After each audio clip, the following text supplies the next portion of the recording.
Hello, wonderful people, and welcome to the first episode of Tobie Creates a Report, a new series dedicated to LGBTQ news and reviews. But first, a small disclaimer. This is an opinion series, and because I am human, I am fallible, and can make incorrect assumptions or be incorrect in my facts. However, the main purpose of these reports is to bring awareness of the issues within the LGBTQ community and to review LGBTQ material such as books, movies, and video games. Today's topic covers the new anti-LGBTQ bill that was just passed in the Hungarian parliament with their 2022 election just around the corner. In early June, the Hungarian parliament passed legislation that bans the dissemination of LGBTQ awareness content in schools. It was banning specifically education concerning homosexuality and gender change. There was strong criticism from the human rights groups, opposition parties, and other countries. This bill was strongly championed by Prime Minister Viktor Orban, who faces an election in 2022. The Prime Minister's political platform has increasingly come out against non-discrimination in governmental social policy. Through his political discourse, he has created a wedge that has split his country in two over this bill and others in the past. Viktor Malay Orban is a Hungarian politician of a national conservative political party since 1993. He has served as the Prime Minister of Hungary since 2010. He has also served as Prime Minister from 1998 to 2002. He has been known in the past to champion initiatives to hinder human rights of the LGBTQ community, ripe with conflated hate messages that the LGBTQ way of life is not compatible with Christian values. His actions are a direct threat against the fundamental rights of our Hungarian siblings. Recently, the infamous Tucker Carlson of Fox News, well known to be a right-wing, ultra-conservative, opinionated hatecaster, interviewed Prime Minister Orban. The video was highly charged with racist, homophobic, and transphobic rhetoric, and before the interview even started, he framed the narrative by portraying President Joe Biden as a dictator who silenced or made people disappear through political or other means, and explicitly suggested that an authoritarian like Orban provided more freedom and protection for his people, even though he is creating a divide in his attempts to remove the very rights of the Hungarian LGBTQ citizenry. During the interview, Orban tries to suggest that the opposing parties in outside countries are part of some New Age cult. Meanwhile, Tucker paints Orban as a national hero, in spite of his track record.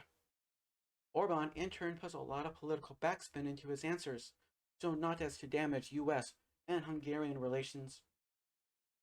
The overall interview is extremely right-wing Trumpism propaganda that inflates the conservative agenda with supposed Christian values, and it's an attack against liberal ideologies. Orban and his party are using the pretense of protecting family values as a means to attack the values of the LGBTQ Hungarian community. For the past decade, his party, step by step, have been taking measures to limit and strip away the rights of the LGBTQ Hungarian community. In response to this, there has been an increasing number of LGBTQ protests targeting the ban. The most notable of these protests was a Pride Defiance March that rallied against the bill and the government's history of discrimination and persecution of the LGBT community. During the march, one concerned citizen said, "There is a growing anti-LGBT message from the Hungary government and the media associated with it. I am terrified this could turn into a situation where wider society starts to turn against the community." While another concerned citizen said, "Human rights are universal. The right to love who you want needs to be protected by this law that discriminates against gay people and seems to compare homosexuality with child abuse." Prime Minister Orban's party promotes an ultra-conservative Christian agenda and was responsible for adding on the ban to another bill about penalizing pedophilia. This damaging move not only made it hard to vote against the bill, but also inferred a link between the two issues.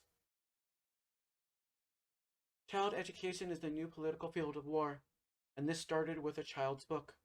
The book in question is called Wonderland is for Everyone by Libre's Lesbian Association, and it started a heated debate in Hungary. From my investigations into this book, that might be a bad translation, and is really called Fairyland is for Everyone. The efforts of the right-wing parties went so far as to tear up the book during a press conference while calling it a homosexual propaganda. Personally, I am trying to see if there's a way to buy an English translated copy of this book. Not only from a sense of curiosity, but also it'd be a way to help show support. There does seem to be a language barrier. However, if I do find a way, then I will post that in the description below. The association does appear to have created a broad and supportive range of educational books about homosexuality, bisexuality, and transgenderism.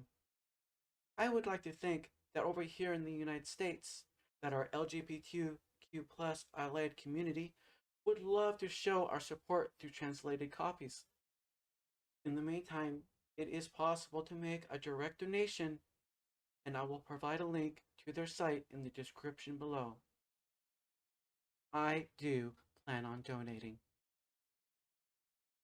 The good news is that the EU is taking action against Hungary to reverse this bill, saying it is a violation of the bloc's values and discriminates against the LGBT community. It has announced legal action and threatened to withhold billions in post-pandemic recovery. In closing, I find that the actions and rhetoric of the Prime Minister Orban and Tucker Carlson to be disgusting and deplorable.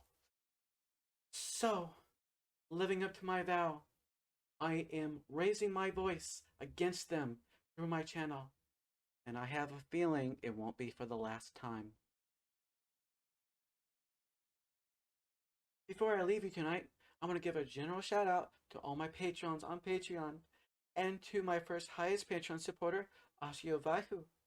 I would also like to give a special shout out to Chrisana Jensen, a sales floor woman who helped me many times in the past to get a handle on women's fashion. She was also emotionally supportive and helped me put together this outfit for this show.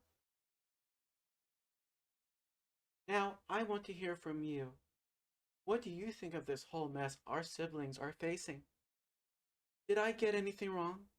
Or is there anything you would like to add to this? I would love to hear from you all.